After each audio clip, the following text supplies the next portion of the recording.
Dia melempar saya atas bawah, tendang, lempar, atas bawah lagi itu. Dia tidak memikirkan kepala saya masih sangat mungil, sehingga badan saya pun masih mungil sampai sekarang. Dan itu Franz yang lakukan kepada saya. Assalamualaikum warahmatullahi wabarakatuh. Perkenalkan, saya Nabila Zulfa dengan NIM 231021122047. Pada video kali ini saya akan membahas mengenai analisis terkait kasus pelanggaran HAM berat pada mantan pemain sirkus Oriental Sirkus Indonesia atau OCI. Baik, pertama-tama kita masuk ke dalam bagian pembukaan bahwa kasus pelanggaran HAM berat pada mantan pemain sirkus OCI ini adalah merupakan wujud nyata dari benturan antara positivisme hukum dan hukum alam. Bahwa kita semua ketahui hak asasi manusia adalah hak yang melekat di dalam diri manusia, yang tidak dapat diganggu-gugat, tidak dapat dipisahkan. Bahkan jikalaupun tidak ada aturan yang mengatur terkait hak asasi manusia, hak asasi manusia itu tetap ada dan abadi melekat di dalam diri manusia. Nah, tetapi dalam hal ini adanya benturan antara positivisme hukum dan hukum alam, bahwa walaupun juga kita ketahui adanya perlindungan hukum di Indonesia terkait hak asasi manusia, yaitu Undang-Undang Hak Asasi Manusia, tetapi inilah kenyataannya. Di dalam kasus ini, hak asasi manusia para mantan pemain sirkus Oriental Sirkus Indonesia tidak dilindungi. Nah, yang menjadi pertanyaan bahwa sebenarnya apa yang terjadi? Apakah sistem hukum kita ada yang salah di dalam kasus ini? Untuk selanjutnya, kita akan bahas mengenai kronologi dan fakta kasus. Oriental Sirkus Indonesia adalah sebuah kelompok sirkus keliling yang beroperasi di berbagai daerah di Indonesia. Namun di balik gemerlap pertunjukan yang menghibur masyarakat, tersimpan kisah kelam tentang eksploitasi dan pelanggaran HAM yang sistematis. Berdasarkan berbagai laporan yang muncul, para mantan pemain sirkus OCI yang sebagian besar adalah anak-anak dan remaja mengalami berbagai bentuk kekerasan secara fisik, psikis, dan penelantaran. Mereka dipaksa bekerja dalam kondisi yang sangat tidak manusiawi tanpa mendapat upah yang layak. Bahkan ada indikasi perdagangan orang dan perbudakan. Kasus ini mencuat pertama kali ke publik sekitar tahun 2017 hingga 2018 ketika beberapa korban berhasil melarikan diri dan melaporkan kondisi mereka kepada pihak berwenang dan lembaga advokasi HAM. Investigasi awal mengungkapkan fakta-fakta mengejutkan bahwa anak-anak direkrut dan dijanjikan kehidupan yang layak, tetapi kemudian diperlakukan menjadi budak. Mereka dipaksa berlatih dengan keras tanpa perlindungan keselamatan yang memadai. Mereka kelaparan dan mengalami kekerasan verbal maupun fisik jika tidak memenuhi target pertunjukan. Beberapa korban bahkan melaporkan penyiksaan dan penahanan paksa ketika mereka berusaha kabur. Nah, yang membuat kasus ini semakin kompleks adalah dimensi lintas daerahnya. Sirkus keliling beroperasi di berbagai provinsi di Indonesia, sehingga yurisdiksi hukum menjadi rumit. Dokumentasi yang lemah, korban yang tersebar, dan tidak adanya koordinasi yang baik antara lembaga penegak hukum membuat kasus ini menjadi mandek.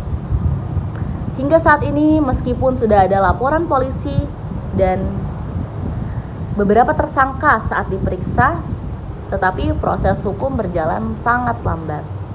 Tidak ada vonis pengadilan yang final, tidak ada pertanggungjawaban yang jelas dari pihak pengelola sirkus, dan yang paling tragis, para korban masih menunggu keadilan yang tak kunjung datang.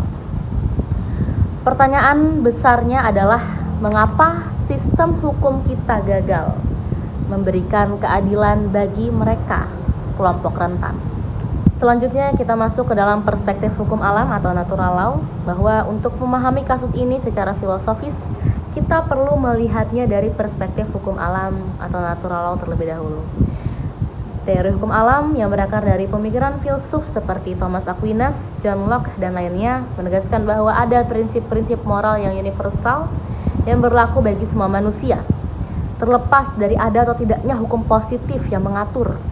Prinsip-prinsip ini bersumber dari akal budi manusia, kodrat kemanusiaan, dan bahkan berasal dari hukum Tuhan, dan bersifat immutable atau tidak dapat diubah. Dalam konteks kasus Ochi, perspektif hukum alam memberikan pandangan yang sangat jelas bahwa apa yang terjadi pada korban adalah pelanggaran terhadap hak-hak fundamental yang melekat pada setiap manusia setiap lahir. Hak untuk hidup bermartabat, hak untuk tidak disiksa, hak atas kebebasan dari perbudakan, dan hak untuk dilindungi adalah prinsip-prinsip moral yang tidak bisa ditawar-tawar. Tidak peduli apakah ada pasal hukum yang mengatur secara eksplisit atau tidak, tindakan eksploitasi dan penyiksaan terhadap anak-anak adalah benar-benar kesalahan, dan secara moral pada tingkat yang paling mendasar merupakan hal yang salah. Nah, berdasarkan pola berpikir Thomas Aquinas, bahwa tindakan pengelola sirkus Ochi bertentangan dengan lex naturalis atau hukum alam yang diturunkan dari lex aeterna atau hukum Tuhan. Manusia dengan akal budinya dapat mengenali bahwa menyakiti anak-anak yang tidak berdaya adalah bertentangan dengan tujuan fundamental kemanusiaan. Dari perspektif ini, sistem hukum seharusnya tidak hanya berfungsi sebagai kumpulan aturan teknis, tetapi sebagai instrumen untuk menegakkan keadilan moral ketika hukum positif gagal melindungi hak-hak fundamental ini, atau ketika aparat penegak hukum lambat dalam bertindak. Maka terjadi apa yang disebut dengan krisis legitimasi hukum. Hukum kehilangan otoritas moralnya karena tidak mampu mencerminkan nilai-nilai keadilan yang seharusnya menjadi fondasi. Dalam kasus Ochi, kelambatan proses hukum bukan hanya kegagalan administratif, tetapi juga kegagalan moral sistem hukum kita untuk melindungi yang paling lemah di tengah masyarakat. Nah, jika prinsip moral universal ini begitu jelas, mengapa keadilan tidak segera ditegakkan? Nah, disinilah kita melihat adanya ketegangan atau benturan antara hukum alam dan hukum secara positivisme. Kemudian kita lanjut ke dalam perspektif positivisme hukum. Nah, di dalam sudut pandang positivisme hukum ini berbeda dengan sudut pandang hukum alam atau natural law. Nah, positivisme hukum ini dikembangkan oleh pemikiran dari John Austin dan Hans Kelsen dan lain-lain, yang menegaskan bahwa hukum adalah sistem norma yang valid, yang tidak tergantung pada moralitas, tetapi pada prosedur formal pembentukannya. Nah, menurut positivis, hukum adalah apa yang diterapkan oleh otoritas yang berwenang melalui mekanisme yang sah, terlepas dari apakah isinya secara moral benar atau salah. Dalam konteks kasus Ochi, perspektif positivisme akan menanyakan, apakah ada peraturan perundang-undangan yang secara eksplisit melanggar praktik yang terjadi di sirkus keliling? Apakah ada pasal dalam KUHP atau undang-undang khusus yang dapat diterapkan? Bagaimana prosedur penyelidikan dan penuntutan seharusnya berjalan sesuai KUHP? Nah, Hans Kelsen sebagai orang positivis akan menekankan bahwa keadilan hanya dapat ditegakkan melalui penerapan norma hukum positivis yang valid dalam hierarki norma. dari konstitusi hingga peraturan pelaksanaan. Faktanya kita ketahui bahwa di dalam kasus ini memang sudah ada perlindungan hukumnya, yaitu mulai dari Undang-Undang Nomor 39 Tahun 1999 terkait hak asasi manusia. Kemudian ada Undang-Undang Perlindungan Anak, yaitu Undang-Undang Nomor 35 Tahun 2014, dan juga yang dimana tadi disebutkan bahwa ada juga indikasi perdagangan manusia, itu juga sudah diatur di dalam Undang-Undang Nomor 21 Tahun 2007 tentang pemberantasan tindak pidana perdagangan orang. Nah, di dalam undang-undang ini juga mengatur sanksi yang berat bagi pelaku. Tapi disinilah adanya paradoks ya yang muncul. Nah, positivisme hukum yang menekankan kepastian hukum dan prosedur formal justru mengalami hambatan dalam praktiknya. Dalam kasus Oci ini terkendala oleh berbagai masalah prosedural, mulai dari kesulitan mengumpulkan alat bukti yang memenuhi standar pembuktian pidana, kemudian adanya kompleksitas yurisdiksi karena sifatnya keliling sirkusnya, kemudian lemahnya koordinasi antar aparat penegak hukum di berbagai daerah, dan mungkin juga lemahnya political will untuk mentuntaskan kasus yang korbannya adalah kelompok marginal tanpa power politik.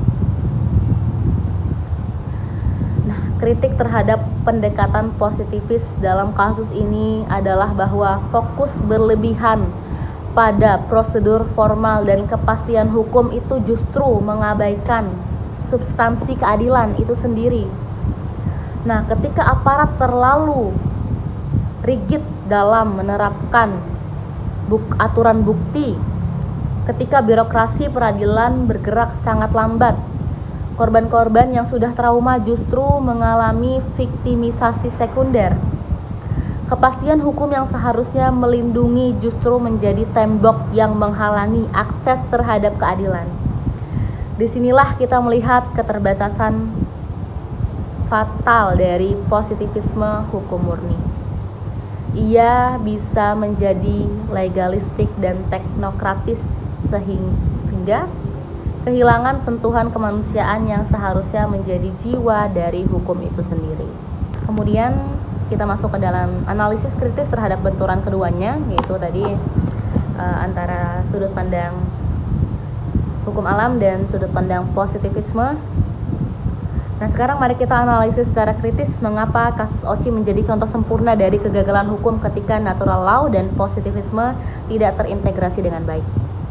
Nah, pertama, adanya gap moralitas dan legalitas. Secara moral, semua orang setuju bahwa mengeksploitasi anak-anak adalah hal yang salah. Namun dalam praktik hukum positif, pembuktian unsur-unsur tindak pidana memerlukan evidence yang sangat ketat.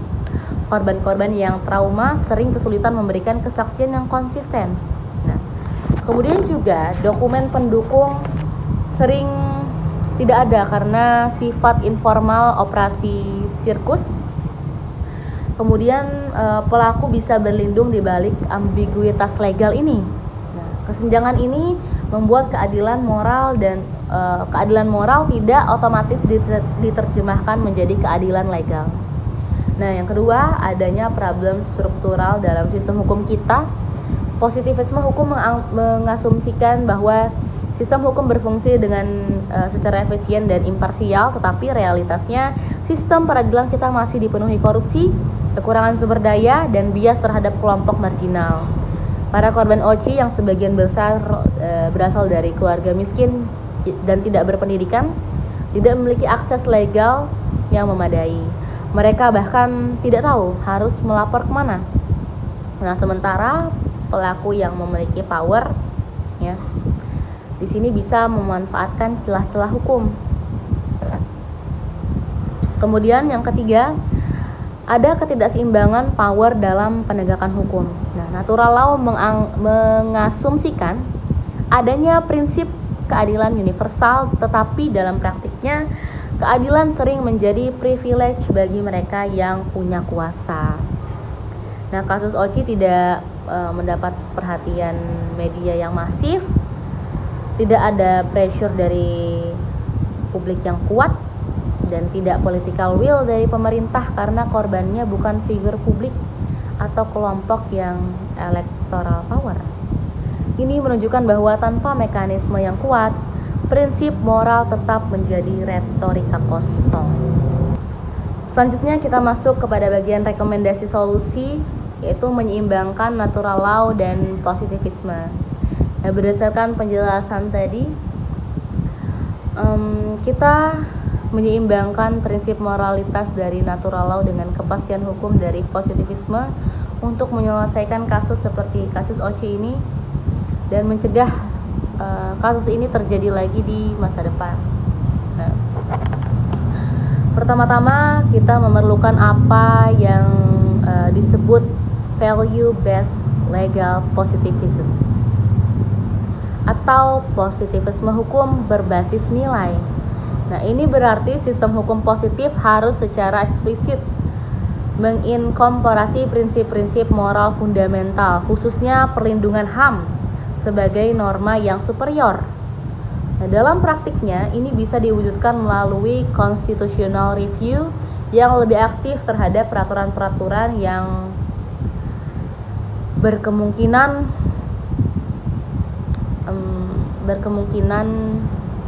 tidak melindungi HAM. Nah, serta pelatihan untuk aparat penegak hukum tentang human right dalam law enforcement. Nah, hakim dan jaksa harus diberi kewenangan dan didorong untuk menggunakan diskresi dalam mempercepat proses kasus-kasus HAM berat dan tidak terjebak dalam prosedural formal. Kemudian yang kedua, kita perlu reformasi struktural dalam sistem peradilan untuk mengatasi hambatan koordinasi untuk kasus-kasus yang bersifat lintas daerah seperti kasus Ochi ini. Nah, ini harus ada mekanisme khusus di tingkat nasional yang mengatur tentang ini. Kemudian juga Kejaksaan Agung dan juga Komnas HAM bisa memberikan mandat untuk menyelesaikan kasus-kasus yang mandek ini kepada kejaksaan dan mungkin Komnas HAM di tingkat daerah. Nah, dan ini akan memberikan kepastian yurisdiksi dan memastikan tidak ada lagi kasus yang jatuh di antara celah-celah sistem. Kemudian yang ketiga, kita memerlukan mekanisme khusus untuk melindungi dan memberdayakan korban dalam proses hukum. Dan yang keempat, kita perlu meningkatkan akuntabilitas dan transparansi dalam proses penegakan hukum. Dalam hal ini misalnya dalam kasus pelanggaran HAM berat perlu adanya akuntabilitas dan transparansi sehingga publik bisa menilai dan memonitor progres dalam kasus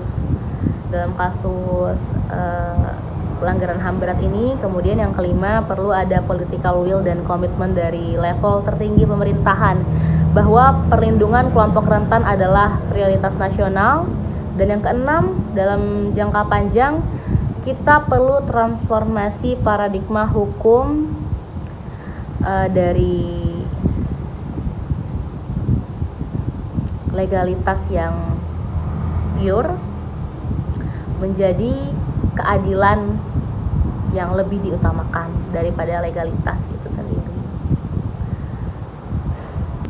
Kemudian kita masuk ke dalam bagian penutup bahwa kasus Oriental Circus Indonesia atau OCI adalah cermin yang menunjukkan wajah sesungguhnya dari sistem hukum kita. Ia menunjukkan bahwa tanpa integrasi antara moralitas dan legalitas, antara prinsip natural law dan mekanisme positivisme hukum, keadilan hanya akan menjadi ilusi bagi mereka yang paling membutuhkan atau bagi mereka yang rentan. Hingga hari ini korban masih menunggu, dan pertanyaannya adalah bukan hanya kapan kasus ini selesai, tetapi yang lebih fundamental adalah Apakah sistem hukum kita benar-benar mengutamakan keadilan atau hanya sekedar mengutamakan prosedur? Sudah saatnya sistem hukum Indonesia speak dengan satu suara yang jelas bahwa perlindungan terhadap yang lemah dan rentan adalah hal yang tidak bisa dinegosiasi. Keadilan tidak boleh ditunda-tunda dengan dalih prosedur. Jangan lupa untuk terus kritis terhadap sistem hukum kita, karena hanya dengan kesadaran kritis dari masyarakat, hukum bisa benar-benar menjadi instrumen keadilan. Demikian penjelasan dari saya terkait analisis kasus pelanggaran HAM berat mantan pemain sirkus Oci. Terima kasih. Wassalamualaikum warahmatullahi wabarakatuh.